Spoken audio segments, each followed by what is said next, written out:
അനാസ്ഥതയും. പാഴായി പോകുന്നത് ലിറ്റർ കണക്കിന് കുടിവെള്ളം.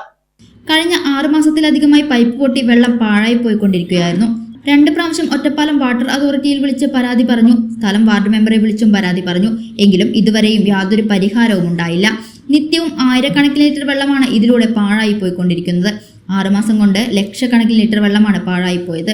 ഇതിനു വേണ്ട നടപടി എടുക്കണമെന്നാണ് നാട്ടുകാരുടെ ആവശ്യം. കുടിവെള്ളത്തിന് ക്ഷാമം വരുന്ന കാലത്ത് ലിറ്റർ കണക്കിന് വെള്ളം പാഴാക്കി കളയാതെ അധികാരികൾ കണ്ണു തുറക്കുമെന്ന് പ്രതീക്ഷിക്കാം. ഞാൻ 5-6 മാസമായി ഇവിടെ ഒരു പൈപ്പ് പൊട്ടിയിട്ട് ഞങ്ങൾക്ക് ആർക്കും ഒരു 2-3 വീട്ടുകാരുണ്ട്. നടക്കാനും കൂടി പറ്റില്ല. തോണി വേണ്ട സ്ഥിതിയാണ് കാണുന്നത്. ഞാൻ അനവധി പ്രാവശ്യം കംപ്ലയിൻറ്റ് ചെയ്തു. അതേമാതിരി ഇവിടുന്ന് മറ്റേ കുട്ടി പ്രസാദ് പറഞ്ഞ കുട്ടിയും കംപ്ലയിൻറ്റ് ചെയ്തിരിക്കണു.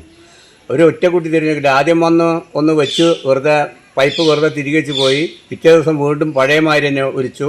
ഇപ്പോൾ തോടുമാതിരി ഇനിയിപ്പോൾ വീട്ടിലേക്ക് വരണം വെച്ചാൽ ഞങ്ങൾ 5-6 മാസമായി ഇങ്ങനെ കിടന്ന് ഗതി കിടന്നു. എന്തെങ്കിലും ഒരു നിവാരണം ചെയ്തു തന്നിട്ടില്ല വെച്ചാൽ അതൊരു വലിയ പ്രശ്നമാകും. നിങ്ങളതിന് ഒന്ന് നന്നായിട്ട് ശ്രദ്ധിക്കുക. അനവധി പ്രാവശ്യം ഞാൻ വിളിച്ചു. ഈ പ്രസാദ് പറഞ്ഞ കുട്ടിയും തന്നെ അനവധി പ്രാവശ്യം വിളിച്ചു. ഒരൊറ്റ കുട്ടി തിരിഞ്ഞു നോക്കിയിട്ടില്ല. പൈസ മേടിക്കാൻ മാത്രമേ വരുന്നുള്ളൂ. അതാണ്. അപ്പം എന്തെങ്കിലും ഒരു നിവാരണം ചെയ്തു തന്നില്ല വെച്ചാൽ ശരിയാവില്ലത്.